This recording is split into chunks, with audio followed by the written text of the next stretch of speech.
So friends, Covid से लेकर अब तक काफ़ी चीज़ें चेंज हुई हैं और जब भी मैं अपने इस चैनल के ऊपर बात करता हूं तो ट्राई करता हूं कि डेटा बैक्ड बात हो और ऐसी कोई बात ना हो जिसको मैं सिर्फ हवाओं में बात कर रहा हूं। उसकी वजह से बहुत सारे टाइम पर मुझको जो डेटा लेना पड़ता है वो यूएस को रेफ़र करना पड़ता है, क्योंकि वहाँ का डेटा बहुत ज़्यादा ऑथेंटिक होता है और बहुत ज़्यादा क्लियर भी होता है।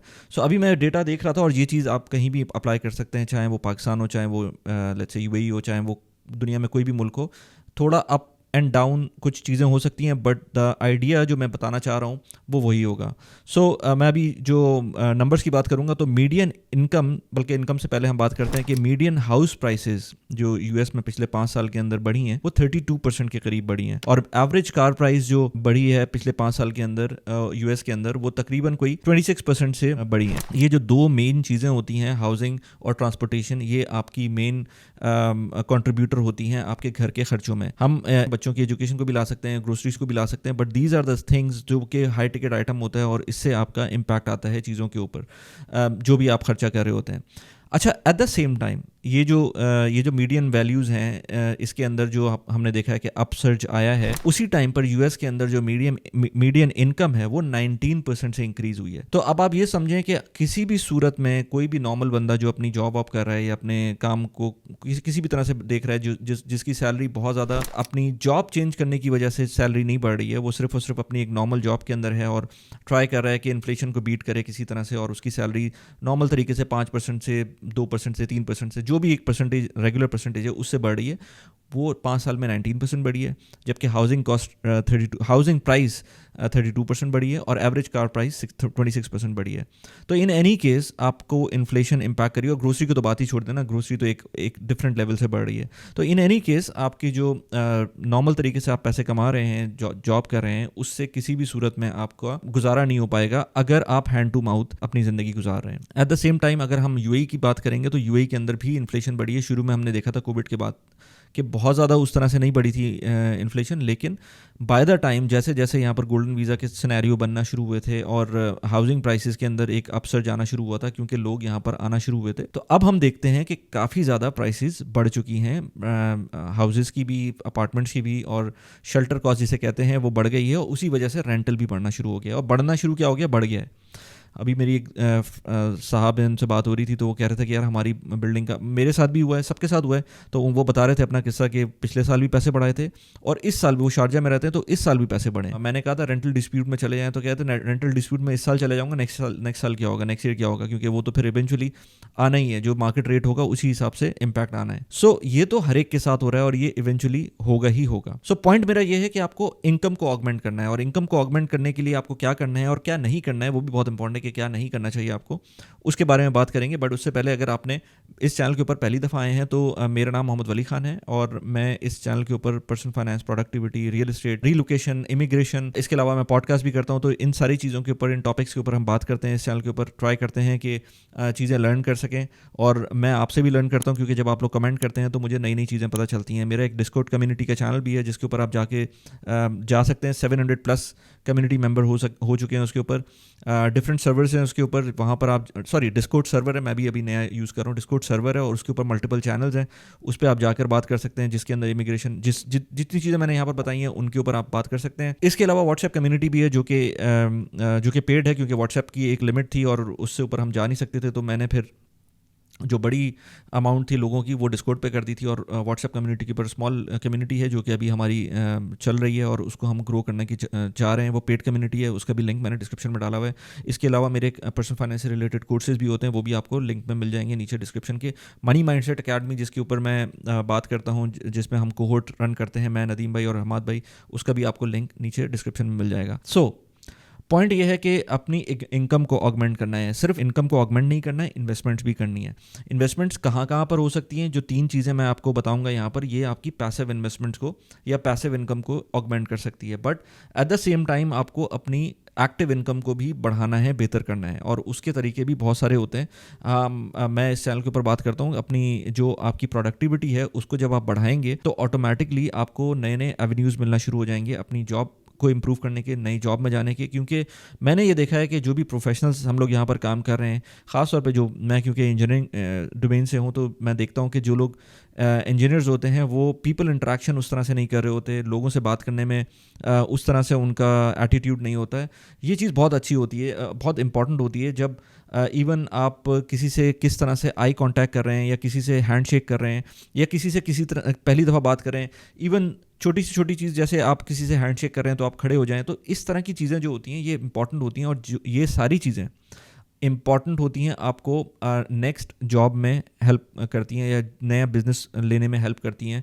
मैं अपनी बात करूं तो जब से मैंने अपना ये यूट्यूब स्टार्ट किया है तो मेरी एक पर्सनालिटी के अंदर शिफ्ट आया है, और मैं समझ सकता हूँ कि अब जो कि मैं एक क्यूबिकल में काम कर रहा होता था या मैं एक सर्टेन लेंस से देख रहा होता था हर चीज़ को, अब मेरा होराइज़न बढ़ गया है। और होराइज़न बढ़ने का सिर्फ रीज़न ये है कि और कुछ भी नहीं है, सिर्फ ये है कि लोगों से मेरी बात होना शुरू हो गई है। आप लोग कमेंट करते हैं तो उसमें मुझे दूसरे पर्सपेक्टिव मिलते हैं, जब मुझे कोई बाहर मिलता है तो उससे डिफरेंट पर्सपेक्टिव मिलते हैं। अगर वन ऑन वन कॉल होती है तो वन कॉल का भी नीचे एक डिस्क्रिप्शन में लिंक दिया हुआ है, उससे मुझे डिफरेंट एस्पेक्ट मिलते हैं, डिफरेंट पर्सपेक्टिव मिलते हैं। अभी कुछ दिनों पहले मेरी एक साहब से बात हो रही थी, वो अमेज़ॉन के अंदर डिलीवरी पार्टनर थे, 300 वैन्स थी उनकी अमेज़ॉन के अंदर यूके में। तो अब इस तरह के लोगों से भी मुलाकात होती है, बात होती है, तो उनका पर्सपेक्टिव देखने को मिलता है। और अगर मैं नॉर्मल जॉब कर रहा होता अब तक, पिछले 4 साल से मैं कंटेंट बना रहा हूँ, तो मैं कभी भी इस तरह के डोमेन के अंदर नहीं जा सकता था या इस तरह के लोगों से बात नहीं कर सकता था। So it is important to learn new thing. जो पीपल इंटरेक्शन है उसको इम्प्रूव करें, जो आपके डे टू डे लोगों से मिल रहे होते हैं उनसे ही आपको नेटवर्किंग इंप्रूव करनी चाहिए। लिंक्डइन के ऊपर जाएं, लिंक्डइन बहुत ही ज़बरदस्त प्लेटफॉर्म है। मैं कुछ लोगों को जानता हूँ जो अभी लिंक्डइन के थ्रू ही एक तो जॉब भी ली हैं, और इसके अलावा बिजनेसेस के अंदर उनको काफ़ी हेल्प हो रही है, क्योंकि अब मैं लिंक्डइन के ऊपर काफ़ी ज़्यादा एक्टिव हूँ, तो मुझे इस तरह की स्टोरीज भी मिलना शुरू हो गई। So don't underestimate social media, don't underestimate LinkedIn. बहुत सारे लोग कहते हैं कि यार हम अपने ऑफिस में कर रहे होते हैं काम, और हमें नहीं लगता कि हमें लिंक्डइन पे पोस्ट करना चाहिए क्योंकि वो अजीब सा लगता है। बट मैं आपको बताऊं, लोग आपको नहीं देख रहे, नोबडी इज़ वॉचिंग यू। आप अपना काम करते रहें, जो चीज़ आपको समझ में आती है लोगों को वैल्यू प्रोवाइड करते रहें। जब आप कॉन्स्टेंटली, क्योंकि आप अपने आप को बहुत ज़्यादा अंडरमाइन कर रहे होते हैं, आपको अपने आप को अंडरमाइन करने की ज़रूरत नहीं है। एनीवेज, ये एक बहुत इंपॉर्टेंट चीज़ थी जो मैंने कहा थोड़ा सा आपको एक्सप्लेन कर दूं। अभी रिसेंटली मेरी एक दोस्त से बात हो रही थी, तो उन्होंने बहुत अच्छी जॉब कर रहे थे, सब कुछ अच्छा था, बट उन्होंने कहा यार मुझे तुम्हारी वीडियोस देखकर मैंने सोचा कि ट्रेडिंग स्टार्ट कर दूं। मैंने कहा यार मैंने आज तक अपनी वीडियो में कभी भी फॉरेक्स ट्रेडिंग को प्रमोट नहीं किया, कभी भी मैंने स्टॉक्स की ट्रेडिंग को प्रमोट नहीं किया, मैं तो हमेशा लॉन्ग टर्म इन्वेस्टमेंट्स की बात करता हूँ। तो तुम्हें मेरी वीडियोज़ देखकर ये कैसे लगा कि मैं ये कहूँगा कि तुम ट्रेडिंग स्टार्ट कर दो? तो कहता है नहीं यार, वो मुझे मेरे ऑफिस के कुलीग्स थे वो भी यही कर रहे थे, और मैंने तुम्हारी वीडियोज़ के टाइटल थंबनेल तो मुझे यही लगता था कि इसी तरह की बात करो। मैंने कहा ऐसी बात बिल्कुल भी नहीं है। सो कॉन्टेक्स्ट से बाहर नहीं जाना चाहिए। और फिर उन्होंने जब ट्रेडिंग की तो तकरीबन $10,000-15,000 का उनका नुकसान हुआ। सो ये चीज़ नहीं करनी चाहिए। अगर आपको वेल्थ बिल्ड करनी है, लॉन्ग टर्म के लिए करना है, तो ट्रेडिंग वगैरह से दूर रहें, क्योंकि ये बहुत छोटी एक परसेंटेज होती है लोगों की जो इसमें कामयाब होते हैं। और आज तक मैंने तो किसी को नहीं देखा इसमें कामयाब होते हुए। जिन लोगों को आप YouTube पे देखते हैं या डिफरेंट सोशल मीडिया पे देखते हैं वो ट्रेडिंग से कामयाब हो रहे हैं, वो आपके अपने एक्सपेंस पे कामयाब हो रहे हैं। वो कैसे होते हैं, वो एक अलग स्टोरी है कि वो कैसे कामयाब होते हैं। बहुत कम लोग होते हैं जो ट्रेडिंग की अपनी स्किल्स की बेसिस के ऊपर खुद कामयाब होते हैं। आप खुद बताएं। और फिर इसी तरह से जैसे मल्टी लेवल मार्केटिंग में क्यूनेट वगैरह की जो नाम है बहुत मशहूर, उसके अंदर आज तक फिर ये होता है ना, लोग अपने आप को शो नहीं करते कि अपनी वल्नरेबिलिटी शो नहीं करते। मैं एक दोस्त को जानता हूँ जो कि क्यूनेट के स्कैम में फंस गए थे और उन्होंने काफ़ी पैसे डुबोए। आज भी मैं उनसे पूछूं कि यार क्या कर रहे हो क्यूनेट अभी, तो कहता है कि नहीं यार अभी मैं बिज़ी हूँ इसलिए नहीं कर रहा, अदरवाइज़ मैं बहुत ज़्यादा पैसे बना रहा था। तो एक बात सोच लें, जो बंदा बहुत ज़्यादा पैसे अगर किसी चीज़ में बना रहा है ना, तो वो छोड़ेगा नहीं उस चीज़ को, वो बिल्कुल करता रहेगा उसको। सो इस तरह के स्कैम्स को अंडरस्टैंड करना सीखें। और ये हर बंदा एक पॉइंट ऑफ टाइम पर अपनी लाइफ के अंदर इस तरह के स्कैम्स के अंदर जाता है। सो ये मेरा एक पॉइंट था कि ये बता दूं कि आपको जो आपकी वेल्थ, मैंने शुरू में कहा था ना कि मैं 3 चीज़ें तो बताऊंगा जिसके थ्रू आपको जो इन्वेस्टमेंट करके आपको फ़ायदा होगा, लेकिन वो क्या चीज़ है जिसमें आपको नहीं जाना चाहिए, वो इसी तरह की चीज़ें हैं। स्कैम्स में नहीं जाना चाहिए, मल्टी लेवल मार्केटिंग के अंदर नहीं जाना चाहिए, फॉरेक्स ट्रेडिंग के अंदर नहीं जाना चाहिए, स्टॉक्स ट्रेडिंग के अंदर मेरे ख्याल से नहीं जाना चाहिए। जब आपको बहुत चीज़ें समझ में आ जाएं तब जाएं आप, अगर आपको स्टॉक्स की ट्रेडिंग करनी है। I don't want to say anything about crypto, क्योंकि क्रिप्टो एक अलग ही टॉपिक है जिसमें मैं खुद उस तरह से ट्रेड या इन्वेस्ट नहीं कर रहा होता। लेकिन हाँ, ट्रेडिंग मैंने अभी थोड़ी बहुत की, जस्ट टू अंडरस्टैंड कि ये चल कैसे रहा है, क्योंकि जब तक मैं खुद नहीं करूँगा तब तक मुझे समझ नहीं आएगा। एंड इट इज़ गुड कि आप ठीक है थोड़े से पैसे डालें, थोड़ा सा ऊपर चला जाए, बेच दें उसको, और ये ट्रेडिंग का एक सिनेरियो बन जाएगा। बट इसको मैं मॉडिफाइड फॉर्म ऑफ गैम्बलिंग कह सकता हूँ। एनीवेज, किसी को मैं नहीं कह रहा कि आप जाएं ना जाएं, बट अपनी चीज़ को समझें अंडरस्टैंड करें। एक और एग्जांपल मैं दे दूँ, हमारे ऑफिस के अंदर एक साहब होते हैं, नॉन उर्दू हिंदी स्पीकिंग है वो, तो मेरे पास आते हैं, कहते हैं यार देखो ये एयर अरेबिया का डिविडेंड आया मेरे पास, कितना ज़बरदस्त है। मैंने कहा ये 2000 दिरहम का डिविडेंड है, आपको ये अच्छा लग रहा है? आप तो कहते थे कि यार मुझको अमीर बनना है और मुझे तो छक्के मारने हैं, और डोज कॉइन मैं लूँगा लेट्स से 20 सेंट्स का, वो $2 पे चला जाएगा, देखना मैं क्या करूँगा। तो आप तो उस तरह की बात करते थे, ये एयर अरेबिया का 2000 दिरहम का डिविडेंड से आप क्या करेंगे? सो कहते हैं मुझे कहता है कि यार आई नो कि मैंने तुम्हें इस तरह की बात की थी, और मैंने उससे अपना कोर्स भी दिखाया था, मैंने अपनी स्लाइड उसके सामने रखी थी, और मैंने कहा था आधे घंटे का मैंने उससे बात की थी कि भाई इस तरह की चीज़ों में पैसे नहीं बनते, जो लोग बना रहे होते हैं उनकी लक होती है, या अपनी ऑडियंस को वो बना रहे होते हैं। सो इट इज़ इंपॉर्टेंट कि उस चीज़ को समझें। सो इवेंचुअली उनको समझ में आ गया, पैसे अच्छे खासे ज़ाया किए। बाद में मुझे बताया उन्होंने कि काफ़ी पैसे, डिस्क्लोज तो नहीं किया कि कितने पैसे ज़ाया किए, लेकिन किए। और अब वो कह रहे हैं यार अब मुझे स्ट्रेट अवे इन्वेस्टमेंट करनी है, जो नॉर्मल तरीके की इन्वेस्टमेंट्स होती हैं, और फिर मैं लॉन्ग टर्म के ऊपर इन्वेस्ट करना चाहता हूँ। तो लॉन्ग टर्म के ऊपर आपके पास मेरे ख्याल से पैसिव इन्वेस्टमेंट के पॉइंट ऑफ व्यू से तीन चीज़ें उसमें है, रियल एस्टेट, स्टॉक्स और गोल्ड। अच्छा, गोल्ड को मैं उस लेवल के ऊपर नहीं लेके जाता, but at the same time gold ने अभी रिसेंट काफ़ी अच्छा रन लिया है। तो मैं हमेशा से, जब भी मेरी आप पुरानी वीडियोस भी देखेंगे, तो मैं कहता था कि 10%, 5 to 10% पोर्टफोलियो का होना चाहिए। मैं हमेशा 5 to 10% रखता था, बट घर की ज्वेलरी अलग होती थी, उसको मैं उसमें काउंट नहीं करता था। जो गोल्ड मैं इन्वेस्टमेंट के पर्पज़ से लेता हूँ, उसके अंदर मैं ETFs के थ्रू ले सकता हूँ, मैं उसको गोल्ड बार्स के फॉर्म में ले सकता हूँ, क्योंकि गोल्ड पे फिर ज़कात भी होती है, उसको हैंडल करना बहुत मुश्किल होता है। अगर मैं UAE में हूँ, घर में रह रहा हूँ, लेट से हमें ट्रैवल करना है, तो मैं गोल्ड तो लेके ट्रैवल नहीं करूँगा, यहाँ पर लॉकर में रखूँगा, उसकी अलग कॉस्ट है।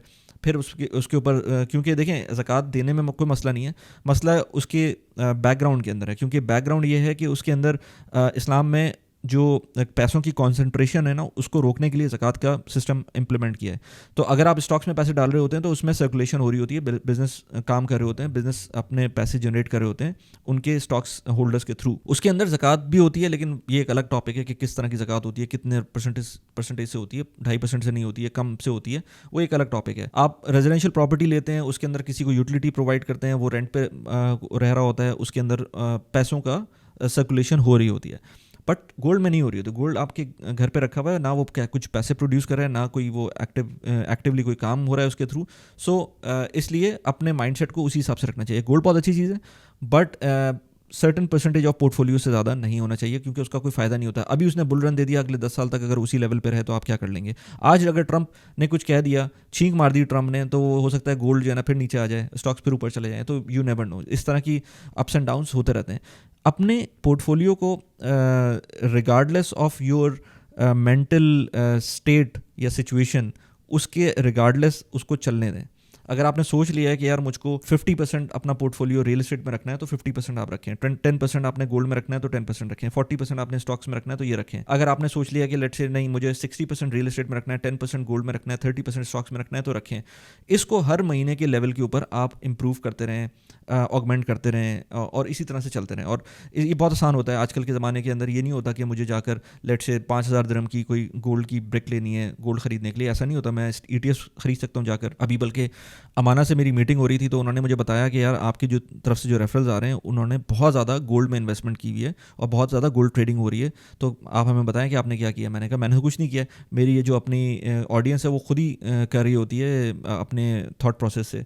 कुछ लोगों ने क्रिप्टो में भी किया है उसके अंदर, बट गोल्ड के अंदर काफ़ी ट्रेडिंग की है। तो अमाना के थ्रू अगर आपको इन्वेस्ट करना है, तो मेरा रेफरल कोड नीचे दिया हुआ है, आप उसको यूज़ करेंगे तो आपको $100 का रेफरल बोनस भी मिलेगा अगर आप मेरे रेफरल लिंक को यूज़ करते हैं। सो दिस इज़ समथिंग कि आपको अपना सिस्टम बनाना है। अगर आप सिस्टम अपना बना लेंगे, तो स्टॉक मार्केट नीचे जा रही हो, 10% नीचे चले या 20% नीचे चले, 30% नीचे चले, आपको शॉर्ट टर्म में कोई फ़र्क नहीं पड़ना। लॉन्ग टर्म में इवेंचुअली वो जब आपके अच्छे एसेट्स ऊपर जाएंगे, तो आपको फ़ायदा ही देंगे।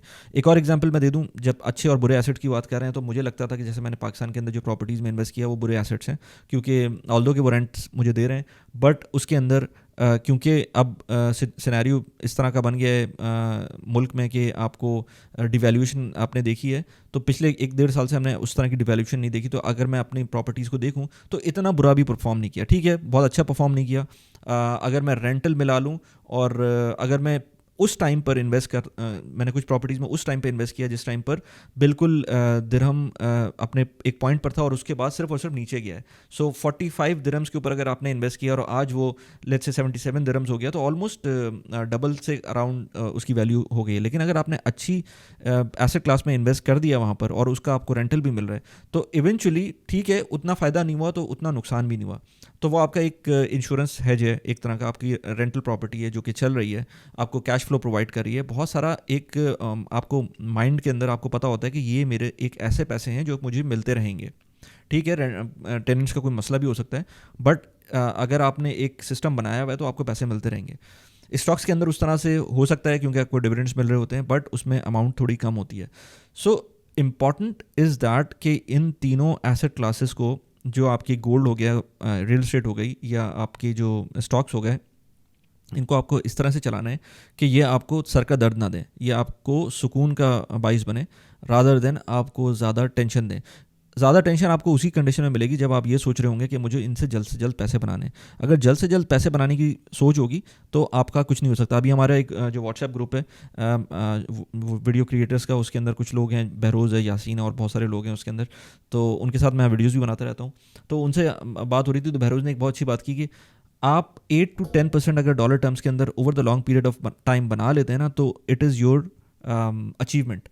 इससे ज़्यादा आप 1 साल बना लेंगे, 2 साल बना लेंगे, तीसरे साल आप नेगेटिव में चले जाएंगे उसी एसेट क्लास से. एग्जाम्पल ले लें आप, यूएई के अंदर कितने लोगों ने प्रॉपर्टीज़ ली थी 2020 में, जिस वक्त पेंडेमिक हो रहा था, कितने ही लोगों ने ले ली थी. उसके बाद 1-2 साल तक उन्होंने अपना पोर्टफोलियो बिल्ड किया. लेकिन आज अगर उसी तरह की कोई इन्वेस्टमेंट करते हैं तो बिल्कुल भी उस तरह का चांस नहीं है कि उनके डबल ट्रिपल हो जाए उनकी प्रॉपर्टी प्राइसेस अगले 2 साल के अंदर, 3 साल के अंदर. तो हर चीज़ के अंदर एक अप्स एंड डाउन्स मिल रहे होते हैं आपको. So it is important to understand that way point और अपने गोल पोस्ट को चेंज ना करें और अपने जो थिंकिंग है ना उसको मैच्योर करें. बहुत सारे लोग अभी भी व्हाट्सएप के ऊपर बात कर रहे होते हैं, एंड्रॉयड और एप्पल के दरमियान लड़ रहे होते हैं. इसी तरह से पॉलिटिकल पार्टीज़ को पकड़ लेते हैं और उसके दरमियान लड़ रहे होते हैं. मैं कहता हूँ आपको कुछ नहीं करना, पॉलिटिकल पार्टी कुछ नहीं करेगी आपका, या एंड्रॉयड एप्पल की डिबेट आपको कुछ नहीं देने वाली. आपको खुद करना है जो करना है. और यंग लोगों के लिए मेरी खास तौर पर यह है कि इसी तरह से इन्वेस्टमेंट एसेट क्लास के अंदर कुछ लोग कहते हैं भाई गोल्ड बहुत अच्छा है और उस पर लड़ रहे होते हैं. इसी तरह से कुछ लोग कहते हैं स्टॉक्स बहुत अच्छे हैं, उस पर लड़ रहे होते हैं. कुछ लोग कहते हैं रियल एस्टेट बहुत अच्छी है, उस पर लड़ रहे होते हैं. आप लड़े नहीं किसी और के साथ, आप अपना व्यू पॉइंट दे दें और उसके बाद देखें दूसरे लोग क्या कह रहे हैं और करें अपने हिसाब से जो आपको करना है. इट इज़ वेरी इंपॉर्टेंट कि अपना जो माइंड सेट है वो कूल रखें. मैं मल्टीपल वीडियोज़ बनाता रहता हूँ इस चैनल के ऊपर. अभी रिसेंटली मैंने एक वीडियो बनाई थी कि पर्सनल लोन अगर दुबई में लेना है तो किस तरह से लेना है और क्या क्या क्राइटेरियाज़ हैं. उसके ऊपर मैंने एक रिपोर्ट को, जो यहाँ की यूएई की जो सेंट्रल बैंक की रिपोर्ट है, उसको भी एनालाइज़ किया था. यहाँ पर उस वीडियो का लिंक लगा दिया है. इसी तरह से मशरक बैंक के ऊपर मैंने एक वीडियो बनाई थी. बच्चों के लिए अकाउंट उन्होंने एक खोलना स्टार्ट किया था. मुझे कोई इसमें रेफरल नहीं मिल रहा है, लेकिन बहुत अच्छा एक इनिशिएटिव है मशरक बैंक का. और उसके साथ 400 या 500 दिरहम की एक टोकन ऑफ एप्रिसिएशन भी उनकी तरफ से मिलेगा. वो उस पूरे डिटेल कैसे मिलेगा, क्या होगा, इस वीडियो में लगा दिया. इस वीडियो का लिंक आप जाके देख सकते हैं. कैसी लगी वीडियो प्लीज़ मुझे बताइए. Thanks for watching the video.